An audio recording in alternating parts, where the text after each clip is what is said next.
കേരളത്തെ സംബന്ധിച്ചിടത്തോളം ഏറ്റവും സജീവമായ ഒരു ചർച്ചാ വിഷയമായിട്ടുള്ള കാര്യമാണ്.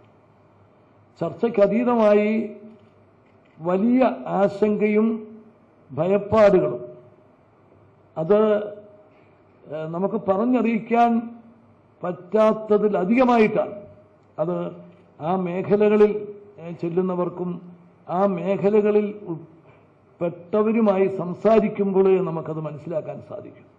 ജനങ്ങളുടെ കൂടി പങ്കാളിത്തത്തോടുകൂടി പരിസ്ഥിതി സംരക്ഷണം, വനസംരക്ഷണം, വന്യജീവി സംരക്ഷണം, ഇതാണ് നമുക്കാവശ്യം. അത് വല്ലതും നടക്കുമോ എന്ന് ചോദിച്ചാൽ നടക്കും. കേരളം അതിനൊരു മാതൃകയാണ്. ഏറ്റവും കൂടുതൽ ജനസാന്ദ്രതയുള്ള ഒരു സംസ്ഥാനമാണ് കേരളം. ഏത് വികസന പ്രവർത്തനം വന്നാലും ഇന്ന് നമുക്ക് തടസ്സം.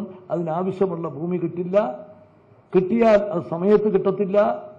ഇനി സമയം വൈകിയാണെങ്കിലും കിട്ടിയാൽ അതിൻ്റെ വിലയെന്ന് പറയുന്നത് ഒരു പ്രോജക്റ്റിനും താങ്ങാൻ പറ്റാത്ത വിധത്തിലുള്ള വിലയുമാണ്.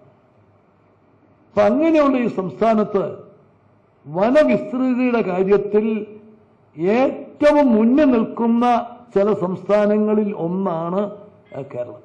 ഇവിടെ പരിസ്ഥിതിയെ സംരക്ഷിച്ചുകൊണ്ട്, വനത്തെ സംരക്ഷിച്ചുകൊണ്ടുള്ള ഒരു കാർഷിക മേഖലയിലെ പ്രവർത്തനങ്ങൾ, ഞാൻ നേരത്തെ പറഞ്ഞതുപോലെ ജനങ്ങളുടെ പങ്കാളിത്തത്തോടുകൂടി പരിസ്ഥിതി സംരക്ഷണം, വനസംരക്ഷണം, ഇതാണ് നമ്മുടെ ലക്ഷ്യം.